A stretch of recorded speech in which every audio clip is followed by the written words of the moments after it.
Hi,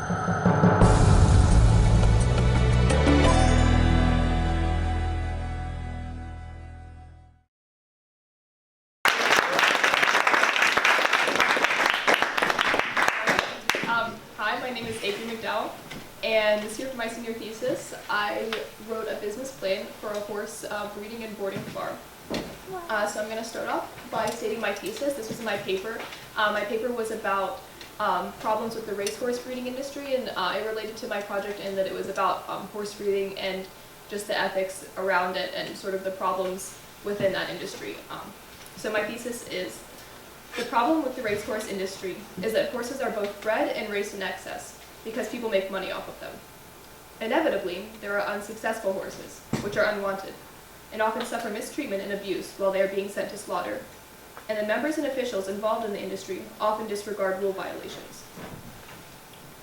Possible solutions to these serious problems include more rigid consequences for offenders and limits to the number of races horses are permitted to run. So there are just a lot of problems with like animal welfare and abuse with these racehorses, and so that was what my paper was about.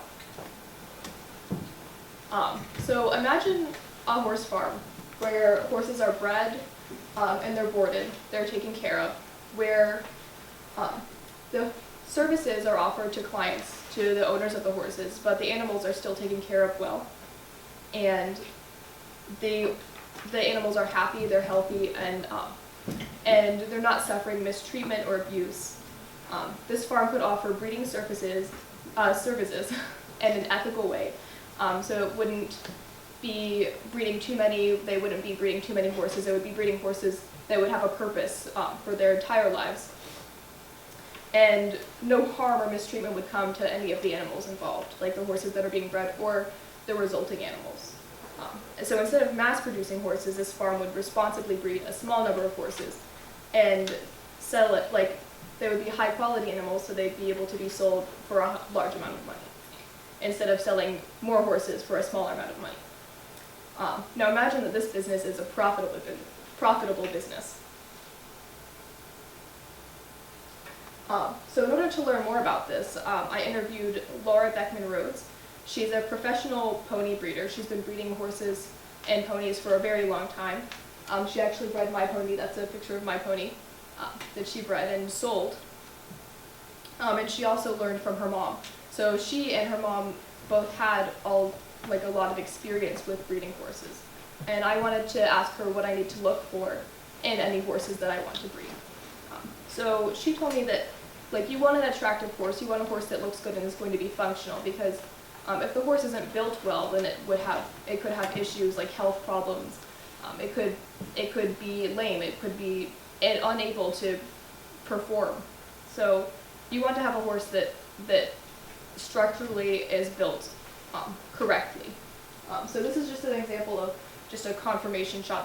That's what it's called. A horse conformation is just a way to describe how the horse is built and just the mechanics of the animal.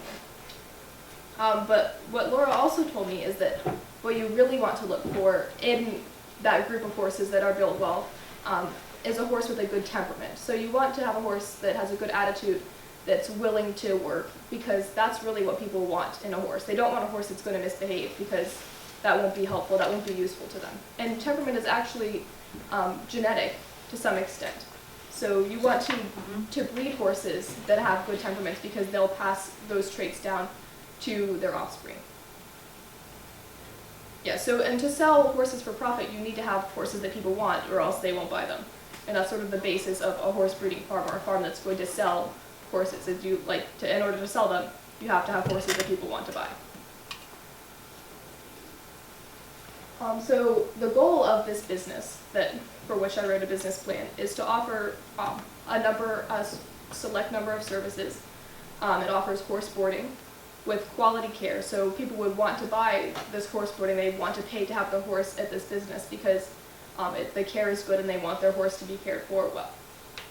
It also offers breeding services, specifically stallion services. So the business would own a stallion, and it would sell stallion services to people who want to breed their mares in order to have a foal. And it would also breed horses that the business owned in order to sell. for clients to buy. Like if clients don't want to breed their own horse, then the business would breed a horse for them and grow it up and train it and sell the horse to them. And lastly, the last service that this business offers is consultations. It breeds, trains, sells horses, and it offers advice to people who want to do this themselves. So my project is actually a business plan. Right here is my business plan, and I don't know exactly how many pages it is. The first part is about 17 pages, and then I have some spreadsheets and some sources that I'll talk about later. So the reason that I wrote my business plan was to, I just wanted to simulate what I would give to a bank or an investor if I were asking for a loan. So if I wanted to get funding for my business, then I would show this business plan to someone and ask them for funding.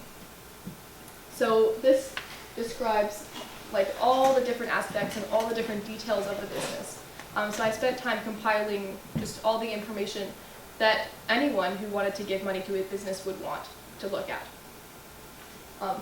It was to simulate the process of constructing a real business. So I wasn't actually intending to start this business, but I wanted to write a business plan like somebody who did want to start a business.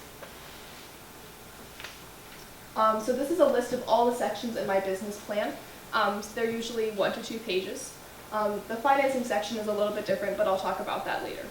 So some examples of sections in my business plan are managing employees. So this describes how the employees will be paid, the types of employees that I want to attract to my business, how I will attract them, and how I will keep them in order to keep them satisfied. So it just talks about the treatment of employees and how they're paid, the amount that they'll be paid, and what they'll expect to be doing for the business, and why I need them. Another section of my business plan is home-based business issues. Because this is a horse farm, it's a business plan for a horse breeding farm. I would presumably be living at the farm, because especially with a breeding farm, you need to have someone on the premises at all times, because there are mares and foals, and mares that could be having foals, especially in the spring. So you need to have someone to keep watch over the horses.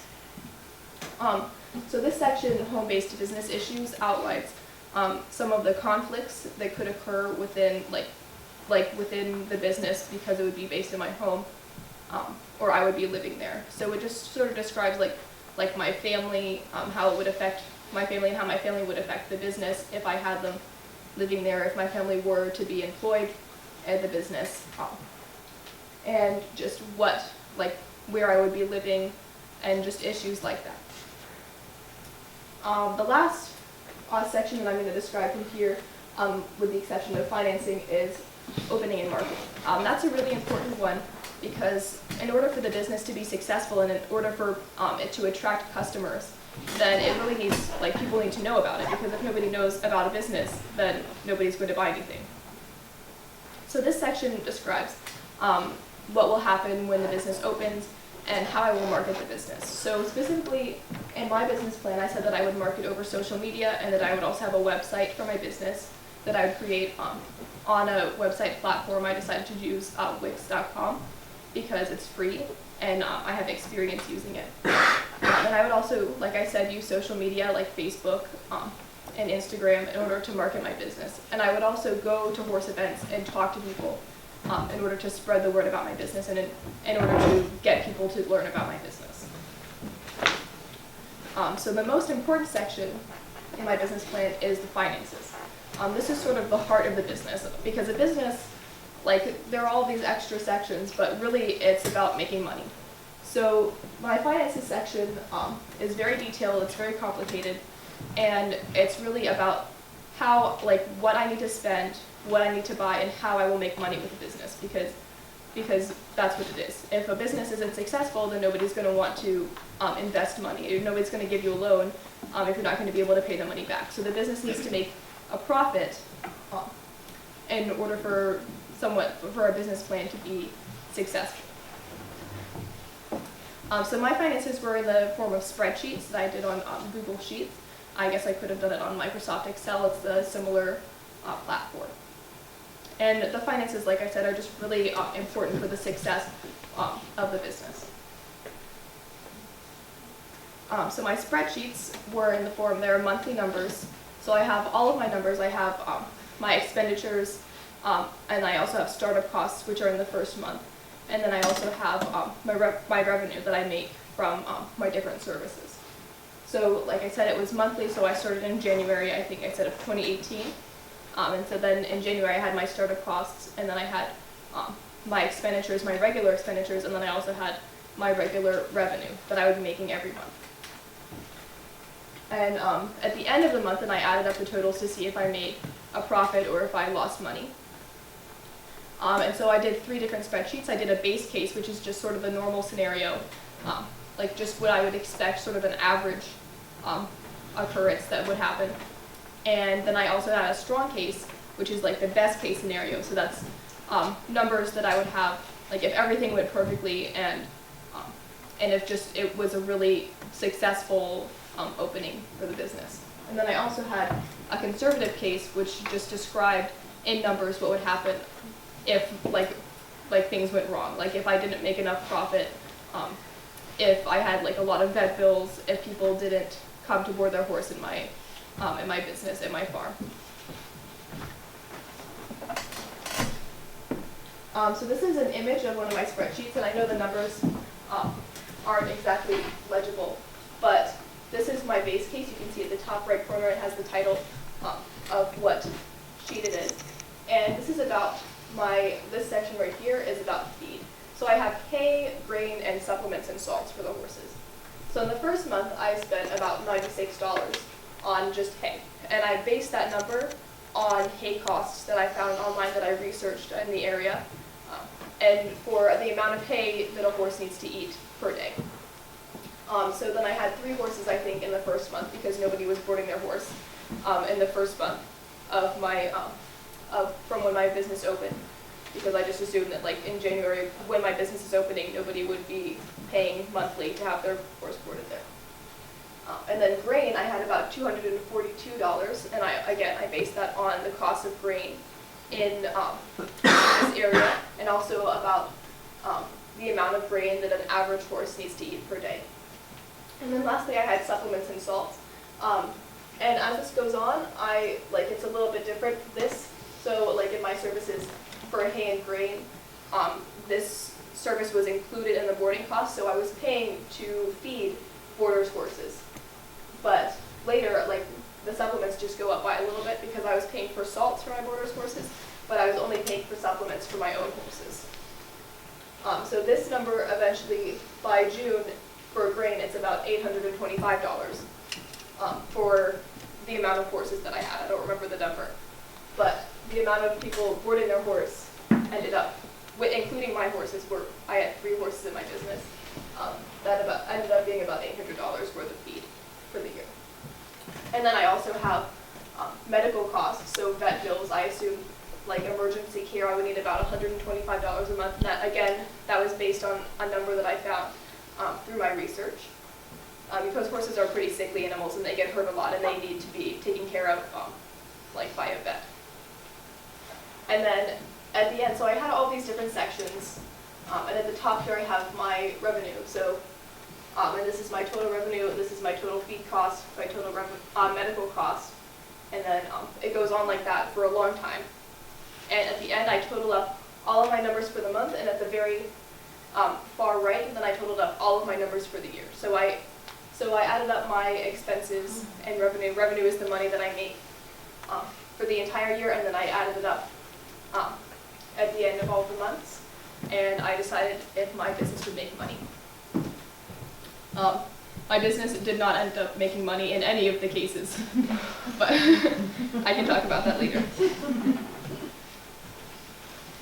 So in my research, I needed an explanation for every single number. So these are just like examples of my spreadsheets of the other 2. So this is what a full one looks like. And every one of these little dots is a number that I had to research and that I had to find. And I tried to make them as accurate as possible. So I wanted an accurate number because I wanted to see if my business would actually succeed or fail. So all of these little dots are numbers. So these are all the startup costs. These are all of the expenses in the yellow, and Those 4 things at the very top are my revenue. So I did not end up having enough revenue for my business to be a success, but that's demonstrated in this spreadsheet. And these are all the totals for the year. I also had to use, I had to calculate income taxes for Virginia. And then this red box right here is my final number, and all of them turned out to be negative. And that's just a graph that I made of my 3 cases. So in the yellow, it's the base case, it's just the average.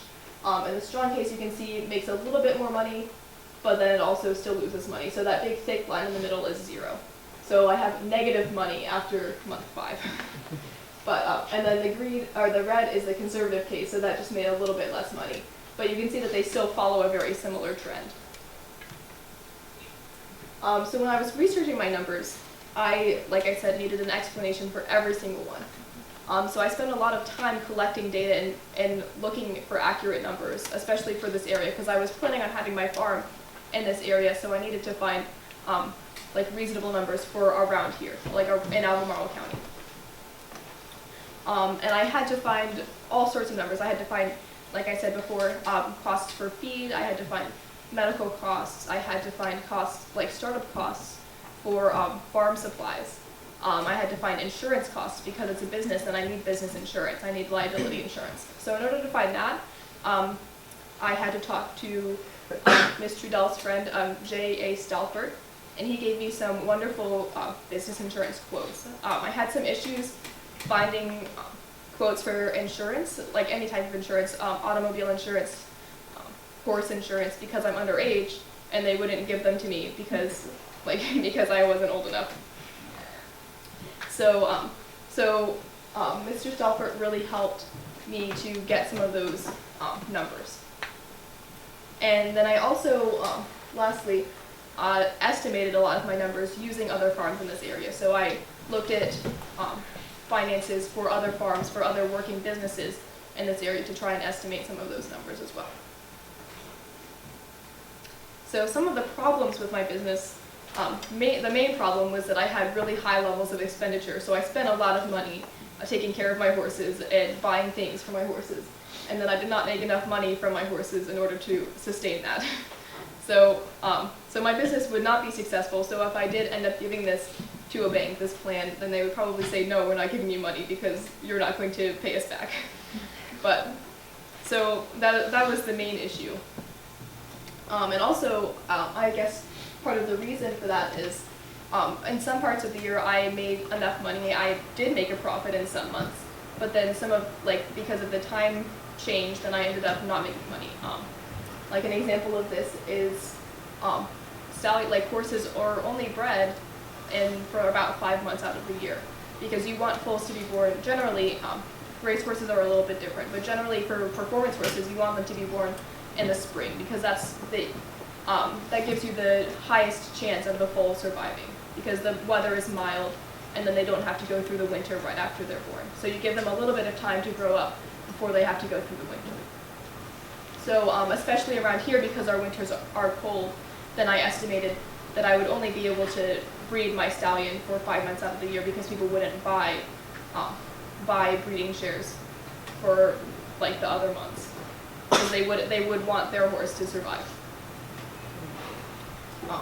And also another problem was that breeding horses to sell takes a long time. So you have to breed the horse, and the horse, like after you breed the horse, then the foal isn't born for a year. And then like the foal is a baby and it can't be trained, and people usually don't want to sell them, or they don't want to buy them. So then the horses, you have to wait probably 3 or 4 years to start training the horse, and then you have to train the horse, and then you have to sell it. So it takes a long time after breeding to actually end up selling the horse. So maybe that was part of the reason that my business wasn't successful, is because I spent a long time paying for feeding the horse, feeding the foal, paying for its medical bills, and then it didn't make a huge.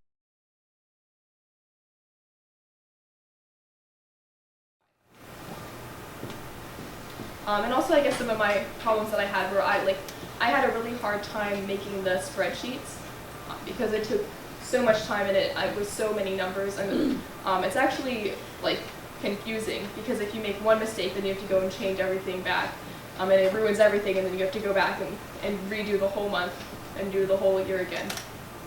And also, sort of, I had a hard time formatting it originally, but then I eventually got a good format for it, and ended up being able to fill it out. So the last thing I'm going to talk about is some proposed solutions. So some ways that I could make my business profitable. Because this business plan, I have all these sections. I have my spreadsheets in plastic, and then I have all of my sources at the end. But it ended up not being profitable. So some of the ways that I could make it is eliminating breeding horses with the intention to sell them. So I would still sell shares for my stallions, because that was the main way that I made money. I also had people boarding their horses and paying to have their horses boarded, but the most money that I made, even though it was only 5 months out of the year, was from breeding my stallion. So instead of breeding horses with the intention to sell them, I said that I could breed my stallion more, or maybe I could have another stallion. So that would be twice the income. And another thing that I suggested was using CRISPR-Cas9, which I'll explain a little bit more about in a second, to actually genetically engineer horses and then sell genetically engineered horses for a much higher profit. So CRISPR-Cas9, I don't know too much about it, but what I do know is that it's a mechanism originally found in bacteria for removing genes and inserting genes in DNA. So DNA is like sort of just a string, and CRISPR takes a certain gene out, and then you can also then insert a gene in. And then the gene is hopefully expressed in the organism. And CRISPR is really effective. It's pretty inexpensive and simple to use, and people have had a lot of success using it in mice, rabbits, cats. If you've ever been to the pet store and seen those glowfish, the fish that glow under the black light, those are actually genetically engineered. And an interesting part about genetic engineering is that once these animals are engineered, then you can breed them, and hopefully the traits will be sustained. So you don't actually have to engineer every single one. You can do 2, and then you have your gene in the species. So, and then I was hoping to use CRISPR to make like glowing horses, like the glowing horse, and then sell them for a ridiculous amount of money, because people would want glowing horses, and that doesn't exist right now. So my plan was that would be a much more successful business model, is because it doesn't have any competition. A horse farm like this has a lot of competition, especially in this area, but a farm for genetically engineered horses does not have any. So that was my plan to make my business successful and profitable. And lastly, there are some ethical problems, and this ties it back into my paper. My paper was about the ethical problems in the horse racing industry. And while my horse farm isn't for breeding racehorses, then while it's not for breeding racehorses, it still has to be ethical. That was the whole point. I wanted an ethical horse breeding farm. So my original plan, this plan that I wrote, is ethical. The horses are treated fairly, they're not harmed, they're not mistreated, they're not unhappy. And I'm not breeding a ridiculous amount of horses. So the horses that I would be breeding would all be happy, and they would all have a purpose, and they would be higher quality animals. But there are possibly some ethical problems with genetically modifying horses. People might be upset about that. So I guess there are a lot of debates about GMOs, especially with food, and also genetically modifying living creatures that are sentient. And so there is a debate about that. Some people say they are ethical, some people say they aren't. But arguably, my horses would, my farm with using CRISPR to modify horses would be ethical, because the horses would not be mistreated. They probably wouldn't even know that they glowed, and if they did, they would not be, it wouldn't hurt them. They wouldn't be in pain. They would be treated very well. They would probably be very happy horses. So that is my argument for why my genetically modified horses would be ethically bred. I wouldn't have too many. I would not have a huge number of them, and they would go to people who would take care of them and who would feed them, and who would give them a high quality of life. So that is my proposed solution. for making my business, which is at this point not successful, a profitable business. Thank you.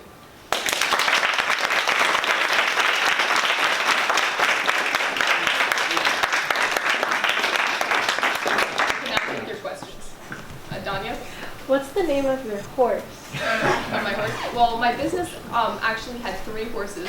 I had a stallion and 2 mares because I was wanting to breed the 2 mares. I don't know the names of them because I have not bought them. So I had a budget included in my spreadsheets for buying like 3 horses in order to breed them. But what about the pony that you showed a picture Oh, of? my horse? Yes. Her name is Willow. Willow? Yes. Paul? So I guess the reason why horse breeding right now is so unethical is because of the reasons why your business failed. And so do you think there's anything that can happen to like any changes that can be made to make like that business be able to work? So like in my paper, the unethical breeding farms that I was talking about were mostly related to race horses and the racing industry because there's a lot of money surrounding that with gambling. And just like winnings with racing. So that was what my paper was about. And this business plan was for a horse farm that wasn't breeding race horses. It was just breeding like performance horses for people to ride. And there are definitely plenty of farms that are breeding horses ethically. But I just wanted to emphasize that. And I guess, like I said, did you want to know like the ways that we could make the racing industry ethical or the ways that I could make my business profitable? I think you answered that part in your presentation, but Okay. Yeah. I think All right. you answered. Matthias? What is more profitable, your business, breeding the horse and then selling the horse, or selling your stallion's ability to have a horse? Definitely selling my stallion's ability. Breeding the horse and selling it years later wasn't very profitable for me. It didn't really work out for my business. And the most amount of money that I made was from selling breeding shares for my stallion. I can take one more. Hello? Aside from the genius business plan of getting glowing horses, how do you think you might, a different way you might genetically modify your horses other than making them glow? I mean, I could make them different colors. I could eliminate some diseases. Like, I guess some breeds of horses are really sickly. They have genetic diseases that are common. Like my pony has a deformation in her feet that is genetic. So I could it would be more complicated than just making a glowing horse, but I could do research and work on eliminating some of those issues. And then people would hopefully buy them because they wouldn't have those problems. All right, thank you.